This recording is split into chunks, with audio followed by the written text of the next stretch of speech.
ഏറ്റവും ഈസി ആയിട്ട് പെട്ടെന്ന് പഠിച്ച ആളാരാ? ജീവ വെച്ച് ജീവന്റെ പേരും അറിയിക്കുന്നു. ശരിക്കും ഓണമൂട് പാട്ടില് അത്ര ഫാസ്റ്റ് ആയിട്ട് പഠിച്ച് കളിച്ച ഞാൻ ആണ്.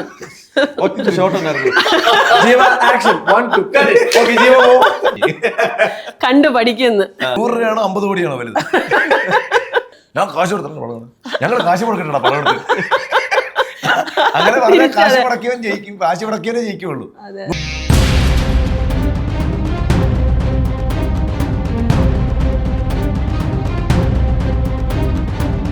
ഹലോ, സോ യൂത്തിന് ഇഷ്ടപ്പെടുന്ന രണ്ട് സുന്ദരന്മാരാണ് ഇത് എൻ്റെ കൂടെ സവി ടോക്സിലുള്ളത്. So yes, hi Ramzan and Jeeva. പറഞ്ഞപ്പോ എന്തോ ഒരു ചിരിയല്ലോ. ആക്സെപ്റ്റ് ചെയ്തതിന്റെ ആണല്ലേ? അത്രേ ഉള്ളൂ, അപ്പൊ കുഴപ്പമില്ല. പറഞ്ഞതിൽ ഒരു തെറ്റുമില്ലല്ലോ. ഇല്ല, ഓക്കെ. ഇപ്പൊ നിങ്ങൾ ശരിക്കും ഇപ്പൊ കറന്റ് മൂഡ് അതല്ല, നിങ്ങൾ ശരിക്കും അതല്ല, ഇപ്പൊ ശരിക്കും കറന്റ് മൂഡ് ഈ ഒരു സമയത്ത് നിങ്ങളുടെ ഒരു കറന്റ് മൂഡ് എന്താണെന്ന് പറയാമോ? ഈ മൊത്തത്തിലുള്ള ഈ ദിവസങ്ങളിലെ പറയണോ, ഇപ്പോഴത്തെ പറയണോ? ഇപ്പോഴത്തെയാണ് അറിയേണ്ടത്. ഇപ്പോഴത്തെ കറന്റ് മൂഡ് എന്ന് പറഞ്ഞു കഴിഞ്ഞാൽ ഞങ്ങൾ എക്സോസ്റ്റഡ് മൂഡിലാണ്, പക്ഷെ സ്റ്റിൽ നമ്മള് പിന്നെ വൈബ്രന്റ് ആയിട്ടിരിക്കുന്നു. അതാണ് നമ്മളുടെ ജീവ ആൻഡ് റംസാൻ. എനിക്കറിയാം ഇന്ന് ഡേ ഫുള്ള് നിങ്ങൾ ഇന്റർവ്യൂ സെഷനിൽ തന്നെയായിരുന്നു അല്ലേ? അതേപോലെ what about Ramzan? Current mood exhausted ആണ്, എന്നാലും എന്താ പറയാ, ഹാപ്പിയാണ്. നമ്മുടെ ഒരു സിനിമ ഇറങ്ങുന്നു, അതിന്റെ ഭാഗമായി നമ്മൾ പ്രൊമോഷൻസിന് വരുന്നു, നമുക്ക് വേണ്ടി മറ്റുള്ളവർ എഫേർട്ട് ഇടുന്നു. ഇതൊക്കെ കാണുമ്പോൾ നമുക്ക് വെറുതെ ഇരിക്കാൻ പറ്റും. അത് സത്യമാണ് കേട്ടോ, നല്ല എഫേർട്ട് തന്നെയായിരുന്നു. നമ്മള് ഇത്രയും നിങ്ങൾ എക്സോസ്റ്റഡ് ആണോ ടയർഡ് ആണെന്ന് ചോദിച്ചില്ലേ?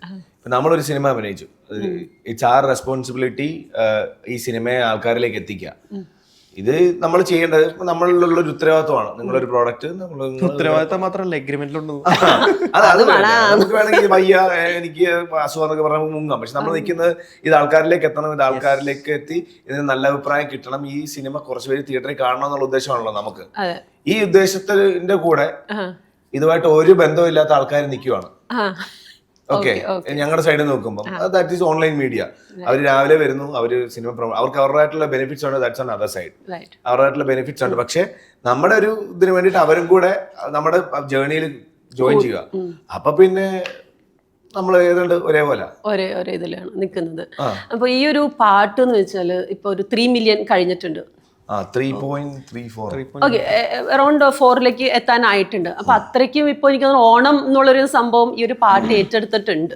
ഓണം എല്ലാവരും ഇപ്പോഴേ ആ ഒരു മൂഡിൽ എത്തിയിട്ടുണ്ട്. അപ്പൊ ശരിക്കും നിങ്ങൾ ആ ഒരു സമയത്ത് ഷൂട്ട് ചെയ്യുമ്പോൾ എനിക്ക് റംസാൻ തന്നെ ആയിരിക്കുമല്ലോ കോറിയോ ചെയ്തിട്ടുണ്ടാവും അല്ലെ? ഒരു അപ്പൊ ഈസി ആയിട്ട്, അതായത് അന്നത്തെ ഡേന്റെ ഒരു എക്സ്പീരിയൻസ് നിങ്ങൾക്ക് പെട്ടെന്ന് തോന്നുന്ന ഒരു എങ്ങനെ ഉണ്ടായിരുന്നു ആ ഒരു ഡേ, ഷൂട്ടും കാര്യങ്ങളൊക്കെ ആയിട്ട്? ഷൂട്ടിന്റെ ഡേ ഞാൻ നല്ല എക്സോസ്റ്റഡ് ആയിരുന്നു. കാരണം എല്ലാം അതാണ് ഞാൻ ചോദിച്ച കോറിയോഗ്രാഫർ ആയിരുന്നല്ലോ, ഡയറക്ടർ ആയിരുന്നു. ആ പാട്ട് concept and direction, choreography Ramzan. ഏറ്റവും ഈസി ആയിട്ട് പെട്ടെന്ന് പഠിച്ച ആളാരാ?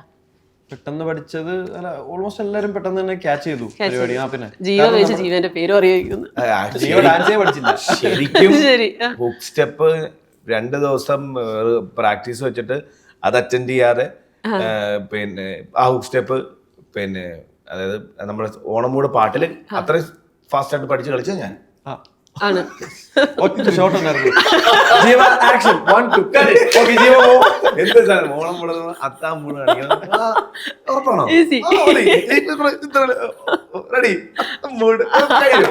ഞാൻ അവരെ നോക്കിട്ട് 2 ദിവസം എന്ത് കഴിഞ്ഞ് കണ്ടു പഠിക്കുന്നു അല്ല? ശരിക്കും എങ്ങനെയുണ്ടായിരുന്നു കോറിയോഗ്രാഫി മൊത്തത്തില് ടീമിനെ പഠിപ്പിക്കാനായിട്ട്? എനിക്ക് തോന്നുന്നു ഇതിൽ ഫുൾ ടീമിന് കൊണ്ടുവന്നിട്ടുണ്ടല്ലോ. റംസാന്റെ ഐഡിയ ആയിരുന്നോ ശരിക്കും? ഓൾമോസ്റ്റ് എന്ന് വെച്ച് കഴിഞ്ഞാല് ഞാനത് പറഞ്ഞത്, ഡയറക്ടർ എന്റെ പാട്ടിൽ വേണം, എനിക്ക് ഡയറക്ടറിനെ ഡയറക്ട് ചെയ്യണം, കുറച്ച് പ്രതികാരം ചെയ്യാനുണ്ട് അങ്ങനെ. അപ്പം ഡയറക്ടർ ഉണ്ടായി, പ്രൊഡ്യൂസർ ഉണ്ടായി, മ്യൂസിക് ഡയറക്ടർ ഉണ്ടായി, ലിറിസിസ്റ്റ് ഉണ്ടായി. സോ ഇവരെല്ലാവരും കൊണ്ടുവരാൻ ഞാൻ പറഞ്ഞിട്ടാണ് ഇവരൊക്കെ വേണമെന്ന് പറഞ്ഞത്. പിന്നെ എല്ലാവരും ഓണായിരുന്നു, എല്ലാവരും കൂടി പൊളിക്കാം എന്നുള്ളൊരു രീതിയായി. പിന്നെ ഭയങ്കര രസമായിരുന്നു അന്നത്തെ ദിവസം. 2 ദിവസം ഷൂട്ടായിരുന്നു. അങ്ങോട്ട് ഓടുന്നു, ഡയറക്ട് ചെയ്യുന്നു, ഇവിടെ പോകുന്നു, ഡാൻസ് കളിക്കുന്നു, അപ്പുറം പോകുന്നു, സെറ്റ് എന്തായി നോക്കുന്നു, ഇങ്ങനെയുള്ള കുറെ അതായിരുന്നു. പക്ഷെ ഇവൻ ചെടിക്കുമ്പോൾ കട്ട് പറയും. ഇല്ല, ഞാൻ ശരിക്കും കട്ട് പറഞ്ഞ ഇല്ല. അല്ല, ഡയറക്ടറിനോട് എന്തെങ്കിലും പ്രതികാരം ഉണ്ടായിരുന്നോ ശരിക്കും? കുറെ ബുദ്ധിമുട്ടിച്ചോ? ഞങ്ങൾ പക്ഷെ പ്രതികാരം ചെയ്യാൻ പ്ലാൻ ചെയ്ത പ്ലാനൊക്കെ ഉണ്ടായി. പക്ഷെ സംഭവം കൊള്ളാം, പക്ഷെ നമുക്ക് ഒന്നുകൂടെ പോവാം. Take 2 ഇല്ല. പക്ഷെ ബിബിൻ ചേട്ടൻ ഭയങ്കര കംഫർട്ടബിളാണ്. ഇത്രയും കമ്പനി ആയ ഒരു ഡയറക്ടർ ആദ്യമായിട്ടാണ്. തോളത്തും കൈയിട്ടുകൊണ്ടാണ് ഞങ്ങൾ പറയണ യഥാർത്ഥ സീനത എന്ന് പറയുന്നത്. സോ അത്ര കമ്പനിയാണ്. അത് കൂടാതെ ഈ പാട്ട് 2 ദിവസത്തിനുള്ളിൽ ഷൂട്ട് ചെയ്ത് തീർക്കാൻ കാരണം എൻ്റെ കൂടെ വർക്ക് ചെയ്ത എൻ്റെ ക്രൂ ആണ്. ക്യാമറമാൻ ആനന്ദ് എന്ന് പറയും. ആനന്ദ് ഭയങ്കര ടാലന്റഡ് ആയിട്ടുള്ള ഒരു വ്യക്തിയാണ്. ഉടനെ സിനിമകളിലേക്കൊക്കെ വരണം എന്നാണ് നമ്മുടെ എല്ലാവരുടെയും ആഗ്രഹം. അതുപോലെ എൻ്റെ അസോസിയേറ്റ് ചെയ്ത എൻ്റെ ബെസ്റ്റ് ഫ്രണ്ട് അമൃത്, പിന്നെ എന്നെ അസിസ്റ്റ് ചെയ്ത എൻ്റെ ഡാൻസേഴ്സ് 2 പേര് പിള്ളേര്, അച്ചു ആവാന്ന് വിളിക്കും, അവർ 2 പേര്. പിന്നെ എന്തായിരുന്നു നമ്മുടെ സാമിൻ്റെ ക്രൂവിൻ്റെ പേര്, സൂപ്പർ 35. ആ പിള്ളേരെല്ലാവരും ഫുൾ എനർജിയിൽ നിന്നുകൊണ്ട് തന്നെയാണ് ഇത് 2 ദിവസം കൊണ്ട് തീർന്നത്. ഇല്ലെങ്കിൽ ഇതൊരു 3-ാമത്തെ ദിവസത്തേക്കും 4-ാമത്തെ ദിവസത്തേക്കും പടപടയെന്നായിരുന്നു. ഇതിന്റെ ഇടയ്ക്ക് മഴ പെയ്തു, ആ പിള്ളേര് കെട്ടിയ പന്തല് അത് ഇത് പിന്നെ ലൈറ്റ്സിന്റെ പൂമാല ഇതെല്ലാം അകത്തോട്ട് കാരണം അപ്പൊ ഇതിനകത്തത് ഷൂട്ട് ചെയ്യും. വെയിൽ വരുമ്പോൾ ഇതെല്ലാം കൂടെ എടുത്ത് പുറത്ത് വെക്കും. ശരിക്കും അപ്പൊ അത്രയും ചെയ്തൊരു എഫേർട്ടിന് ഒരു ഫലം ഉണ്ടായി അല്ലേ നിങ്ങൾ ചെയ്ത ഒരു നമ്മുടെ കിക്ക്. പണിയെടുത്ത് റിസൾട്ട് കിട്ടുമ്പോഴേ ഇപ്പോഴും സാഹസത്തിനും നമ്മൾ പണിയെടുത്തിട്ടുണ്ട്. അപ്പൊ അതിന്റെ റിസൾട്ട് എന്തായാലും അല്ല. പക്ഷെ ഒരു തേർഡ് പേഴ്സൺ ഇപ്പൊ നമ്മളൊക്കെ തിയേറ്ററിൽ നിന്ന് ഒരു സിനിമ കാണുമ്പോൾ അത് കാണുന്നു 2.5 മണിക്കൂർ കൊണ്ട് തീരുന്നു. പക്ഷെ അതിന്റെ പിന്നിലുള്ള ഒരു എഫേർട്ട് ശരിക്കും അല്ലേ ഓരോന്നും. അതിപ്പോ നമ്മളായിട്ട് തന്നെ പറയണമെന്നില്ല. ഇപ്പൊ സിനിമേനെ അത്യാവശ്യം നന്നായിട്ട് മനസ്സിലാക്കുന്ന ആളുകൾക്ക് അറിയാൻ പറ്റും ഇതിനുള്ളിൽ എന്തോരം എഫേർട്ട് എടുത്തിട്ടാണ് ഓരോ കാര്യങ്ങളും ചെയ്യുന്നത്. പ്രേക്ഷകൻ, അതായത് നമ്മളെല്ലാരും പറയും എന്റെ 100 രൂപ മോശമായെന്ന് പറയും. അല്ലെങ്കിൽ ഞാൻ എന്റെ 100 രൂപ കൊടുത്ത് ഞാൻ സിനിമ കാണുമ്പോൾ എനിക്ക് ആ പടത്തെ പറ്റി പറയാനുള്ള റൈറ്റ്സ് ഉണ്ടെന്ന് പറയും കാണുന്ന പ്രേക്ഷകൻ. കംപ്ലീറ്റ്ലി എഗ്രി ചെയ്യുന്നത് 100% അതിനുള്ള റൈറ്റ് ഉണ്ട്. പക്ഷേ ആ 100 രൂപ കൊടുത്ത് ഒരു പടം കാണാൻ കയറുന്ന പ്രേക്ഷകനെ 2.5 മണിക്കൂർ സാറ്റിസ്ഫാൻ എടുക്കുന്ന എഫേർട്ട് എന്ന് പറയുന്നത് ഒരു 10-40-50 പേര് ഒരു സാധാ നോർമൽ സിനിമയാണുള്ള കാര്യമുണ്ട്. 50 പേരുടെ 50 ദിവസത്തെ അല്ലെങ്കിൽ 30 to 50 ഡേയ്സിന്റെ ലൊക്കേഷനിലെ പരിപാടി. അതിനു മുമ്പ് മാസങ്ങൾ നീണ്ട പ്രീ പ്രൊഡക്ഷൻ, ഇത് കഴിഞ്ഞിട്ടുള്ള പോസ്റ്റ് പ്രൊഡക്ഷൻ, പിന്നെ പ്രൊമോഷൻസ്. ഇത് 100 രൂപ കൊടുത്ത് ടിക്കറ്റ് എടുക്കുന്നതിന് സാറ്റിസ്ഫൈ ചെയ്യാനുള്ളതാണ്. അപ്പം നമുക്ക് ഇത് കണ്ടിട്ട് നമ്മളെ തെറി വിളിക്കണമെന്ന് പറഞ്ഞു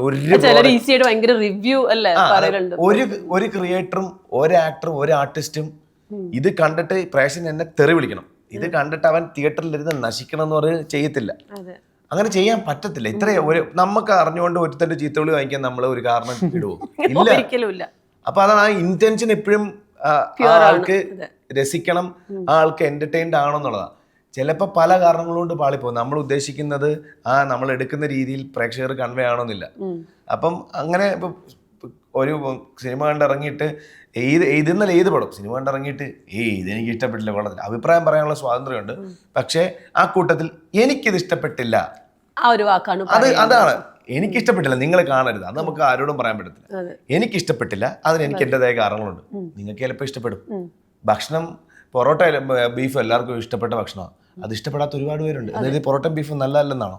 അല്ല, അതായിരിക്കണം ഒരു മാന്യത എന്നുള്ളത്. അല്ലാണ്ട് ഒരു സിനിമ കണ്ടു അതാണ് ഇത്. നമ്മളിപ്പോൾ ഒരു സിനിമയോ അല്ലെങ്കിൽ വേറെ എന്തോ ആയിക്കോട്ടെ, നമ്മൾ പറയുന്നതിൽ മറ്റുള്ളവരൊന്ന് റെസ്പെക്ട് ചെയ്യുക എന്നുള്ളത് മാത്രമാണ്. ഇപ്പം അത്ര എഫേർട്ട് എടുത്ത് ചെയ്യുന്ന ഒരു കാര്യമല്ലേ. ഇഷ്ടപ്പെട്ടില്ലെങ്കിൽ ഇഷ്ടപ്പെട്ടില്ല, അഭിപ്രായങ്ങൾ പറയുക, മാന്യമായിട്ട് പറയുക, അത്രേ ഉള്ളൂ. അത് നമ്മൾ സ്വീകരിക്കും. ഓഫ്കോഴ്സ് അത് നമ്മളെ സംബന്ധിച്ച് അതും നമുക്ക് വേണം. എന്നാലാണ് നമുക്കും അടുത്തതിൽ ഓക്കെ ഇന്ന ആൾക്കാരുടെ അഭിപ്രായം ഇങ്ങനെയായിരുന്നു, നമുക്ക് അടുത്ത തവണ എന്തായാലും ചെയ്യുമ്പോൾ അത് കൺസിഡർ ചെയ്ത് നമുക്ക് ചെയ്യാമെന്നുള്ളൊരു സാധനമുണ്ട്. അത് നമ്മൾ എന്തായാലും സ്വീകരിക്കും. അത് സ്വീകരിക്കണമല്ലോ, ഈ ഫീൽഡിൽ നിൽക്കാൻ പറ്റില്ല.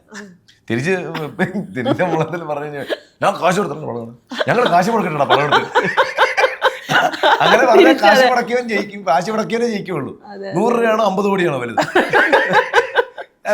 അതൊരു ഡിബേറ്റ് ആണെങ്കിൽ അങ്ങനെ ആയിരിക്കും. ഇഷ്ടപ്പെട്ടില്ലെങ്കിൽ എനിക്ക് ഇഷ്ടപ്പെട്ടില്ല, നിങ്ങൾ കണ്ടു നോക്ക്, അല്ലെങ്കിൽ നിങ്ങൾ ഓരോ ഡിഫറെന്റ് അതാണല്ലോ കാണുന്ന ഒരു ടേസ്റ്റും കാര്യങ്ങളും. അപ്പൊ എന്റെ ഒപ്പീനിയൻ എന്റെ രീതിയിൽ പറയാം, ബാക്കി മറ്റുള്ള നിങ്ങളുടെ ഡിസിഷൻ ആണ്. ഇപ്പൊ ഈ ഒരു മൂവിന്റെ ലൊക്കേഷൻ തൊടുപുഴയായിരുന്നു, എറണാകുളമൊക്കെ ആയിരുന്നു. അപ്പോൾ പേര് സാഹസം എന്നുള്ളതാണ്. ഇതിൽ നമ്മുടെ ബാബു ആന്റണി ചേട്ടനൊക്കെ ഉണ്ട്. അപ്പോൾ നിങ്ങളിപ്പോൾ ഫൈറ്റ്സിനെ കുറിച്ചിട്ടൊക്കെ കുറെ പറഞ്ഞു. അപ്പോൾ ചേട്ടന്റെ വീഡിയോ കാണിച്ചു തന്നു, മൾട്ടിപ്പിൾ വീഡിയോസ് കാണിച്ചു. ഞങ്ങൾ ഓരോ ബാബു ആന്റണി ചേട്ടന്റെ മോനും മകന്റെ വീഡിയോസ് കാണിച്ചു തന്നു. പിന്നെ പഴയ ദൗത്യ സിനിമയുടെ ഒക്കെ സമയത്തുള്ള എക്സ്പീരിയൻസ് നമ്മളോട് ഷെയർ ചെയ്തു അല്ലേ. ഒരുപാട് അല്ല, ആക്ച്വലി ഭയങ്കര സീനിയർ മോസ്റ്റ് ആക്ടറാണ്. അതെ. സോ നമ്മളെപ്പോലുള്ള ഇപ്പോൾ സിനിമയിൽ കയറി വന്നവരോട് ഇത്രയും കമ്പനി ആയിട്ട് നിൽക്കുന്നൊന്നും ഞാൻ ഒട്ടും എക്സ്പെക്ട് ചെയ്തില്ല. കാരണം കമ്പനി ആവാതെ നിൽക്കുന്നവരും ഉണ്ട്. അപ്പം ബാബു ചേട്ടാ അത്ര കംഫർട്ടബിൾ ആയിരുന്നു. നമ്മുടെ കൂടെ ഇരുന്ന് തമാശ പറയുക, നമ്മുടെ കൂടെ ഇരുന്ന് ഭക്ഷണം കഴിക്കുക, എല്ലാ കാര്യത്തിലും. ഇപ്പൊ ഫൈറ്റ് ആണെങ്കിൽ പോലും ഞാൻ നേരത്തെ പറഞ്ഞ പോലെ നമുക്ക് കണ്ട് പഠിക്കാൻ പറ്റും കുറെ കാര്യങ്ങൾ ടെക്നിക്കലി. കാരണം ഒരു മാർഷൽ ആർട്സിന്റെ ഒരു കോമ്പറ്റീഷന് പോകുന്ന പോലെ അല്ല ഒരു സിനിമയിൽ ഫൈറ്റ് ചെയ്യുന്നത്. അതിന് അതിൻ്റെതായ വ്യത്യാസങ്ങളുണ്ട്.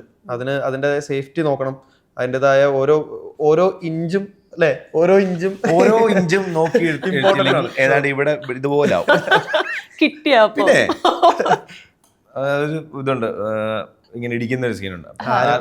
ഇവന് എന്നെ ഇടിക്കുന്നത് 4 തവണ ഇങ്ങനെ ഇടിക്കണം. ഇടിച്ചു കഴിയുമ്പോൾ 4 തവണ ഇടി കൊള്ളുന്നവന് 5ാമത്തെ തവണ എഴുന്നേറ്റ് വന്ന് ഇടി കൊള്ളണമെന്ന് നിർബന്ധമില്ലല്ലോ. പക്ഷെ ആ 4 തവണ ഇടി കൊണ്ടിട്ട് ഞാൻ ഇങ്ങനെ ആ ഫ്ലോയില് ആ സമയത്ത് ആ ഇടി കൊണ്ട് നമുക്ക് ഇടി കൊണ്ടതുപോലെ നമുക്ക് ഫീൽ ചെയ്ത് നമ്മൾ ആ ഫ്ലോയിൽ തിരിച്ച് വന്ന സമയത്ത് ഞാൻ ഒരു കൈ ഇങ്ങനെ വന്നു. അപ്പോഴത്തേക്ക് ഒന്നും ചെയ്യാൻ പറ്റില്ല, ഞാൻ കണ്ണു അടച്ചേക്കോ, ഇടി കൊള്ളുന്ന കണ്ണ് തുറന്ന് ഇടി. അപ്പം ഇവന് ടൈമിംഗ് ഉള്ളതുകൊണ്ട് ഇങ്ങനെ വന്ന് ഇടി, ഇങ്ങനെ ഇരുന്നിട്ട് ഞാൻ ജസ്റ്റ് ഇങ്ങനെ ആക്കി. ഇപ്പൊ മൂക്കിന്റെ ഇവിടെ ചെറുതായിട്ട്.